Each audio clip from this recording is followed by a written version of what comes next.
सास बहू का लिव इन रिलेशन। नेहा खुले विचारों वाली लड़की थी। अरे नेहा, क्या दिन में सोती है? ससुराल में ऐसा नहीं चलेगा, वहां तो काम करना पड़ेगा। काम जितना काम होगा कर लूंगी माँ, पर अगर कोई ये कहे कि सारा आराम छोड़कर सिर्फ काम ही करना है तो ना भी ना, मुझे नहीं करनी शादी। अरे कैसी बात कर रही हो? अच्छा चलो जाकर नहा लो, मैं नाश्ता लगा देती हूँ, फिर तुम्हें कॉलेज भी तो जाना है। नेहा कॉलेज के लिए निकल जाती है। वो सोचने लगती है कि ससुराल में वो कैसे मैनेज करेगी। क्या हुआ नेहा, परेशान लग रही हो? अरे यार, तू तो मुझे जानती है ना, मुझे अपनी लाइफ बिल्कुल परफेक्ट चाहिए, लेकिन लग नहीं रहा लोग मानेंगे। यार, कहीं मेरी शादी ऐसे घर ना हो जाए जहां मेरी जिंदगी ही नरक हो जाए। अरे मैंने ना कल एक इंग्लिश फिल्म देखी थी, उसमें भी कुछ ऐसी ही समस्या थी हीरोइन की। अच्छा, तो फिर क्या किया उसने? उसने तो अपने होने वाले पति से साफ साफ कह दिया कि वो पहले उसके घर कुछ दिन तक बिना शादी के रह कर देखेगी, और अगर ठीक लगा तो ठीक, वरना तेरे मेरे रास्ते अलग। अरे हाँ यार, ये तो बिल्कुल सही आइडिया दे रही है तू मुझे। चल मैं तो चली, थैंक्स यार, तूने मेरी प्रॉब्लम सॉल्व कर दी।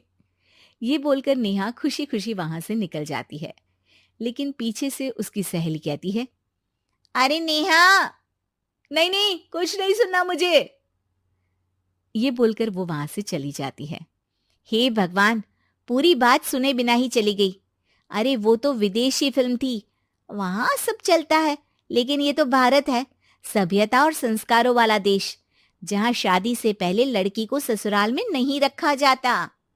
खैर, नेहा मस्त होकर घर आती है। नेहा, कल तुझे लड़के वाले देखने आने वाले हैं, और हाँ, इस बार कोई बहाना नहीं चलेगा। हाँ हाँ, आने दो आने दो, मैं तैयार हूं शादी के लिए।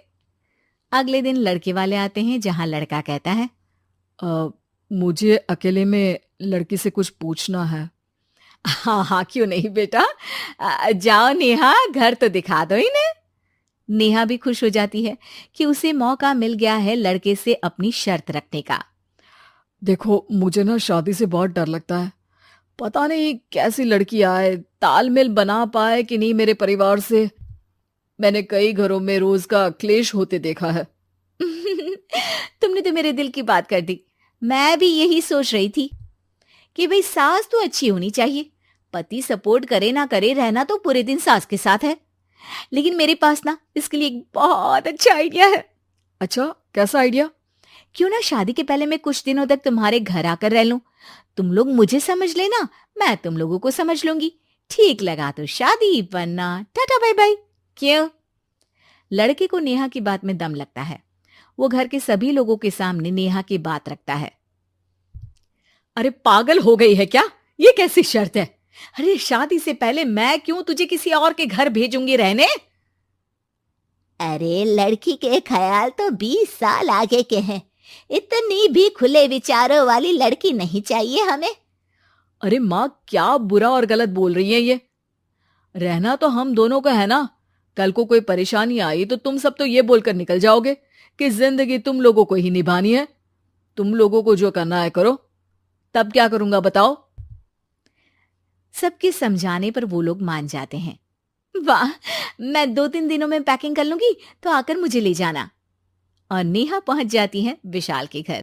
आओ आओ, ये रहा तुम्हारा कमरा।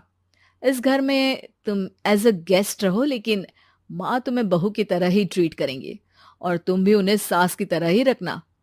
बस फिर क्या था, शुरू हो जाता है लिव इन सास बहू का ड्रामा। अरे चाय तो बना दे बहू। जी सासू माँ, अभी लाई। नेहा चाय लेकर आती है कि बस चाय लेकर आई हो, इसके साथ पकोड़े भी ले आती। लेकिन आपने तो बताया ही नहीं कि आपको चाय के साथ पकोड़े भी चाहिए। हाँ हाँ, अब तो पता चल गया ना। रात को खाना खाने के बाद नेहा किचन में खटर पटर कर रही होती है। क्या हो रहा है वहां नेहा? माँ जी, मैं ना रात को अदरक वाली चाय पीकर सोती हूँ, ये मेरी आदत है।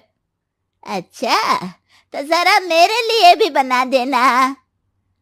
दोनों सास बहू रात को चाय पीती हैं। अगले दिन, नेहा, मैं मंदिर जा रही हूँ, मेरी साड़ी निकाल कर बेड पर रख दे। नेहा सास के लिए साड़ी निकाल कर रख देती है। वो देखती है कि उसके आने के बाद से सास ने घर का कोई भी काम करना छोड़ दिया है। यार मैं क्या करूं? ऐसा ससुराल तो मुझे नहीं चाहिए था जिसमें मैं ही सारा काम करूं। मैं तो ऐसा घर चाहती हूं जहां सास और बहू दोनों मिलकर किचन में काम करें। हे भगवान, रात को चाय पी ली, पेट में गैस बन गई, अब तो चला भी नहीं जा रहा है। मुझे तो ऐसी बहू चाहिए जो हेल्थ के प्रति कॉन्शियस हो, क्योंकि वो ठीक रहेगी तभी तो मैं ठीक रहूंगी। दोनों समझ जाती हैं कि वो लोग एक दूसरे के लिए नहीं बने हैं। अगले दिन, नेहा, जरा चाय तो ले आना। नेहा चाय के साथ चिला भी बनाकर ले आती है। सास खा पीकर सो जाती है। अगली सुबह, तेरी बुआ सास आ रही है, उसे मैंने तेरे बारे में बताया है। तभी वहां गंवार से एक महिला आ जाती है। चलो यहां से निकलो, कुछ नहीं है खाने के लिए, जाओ। ए नेहा, तमीज से बात करो, ये मेरी ननद यानी आशीष की बुआ है। हाय रे दैया, इतनी आकड़ वाली लड़की! अरे यही है ना जो शादी से पहले ही आकर बस गई है यहाँ पर।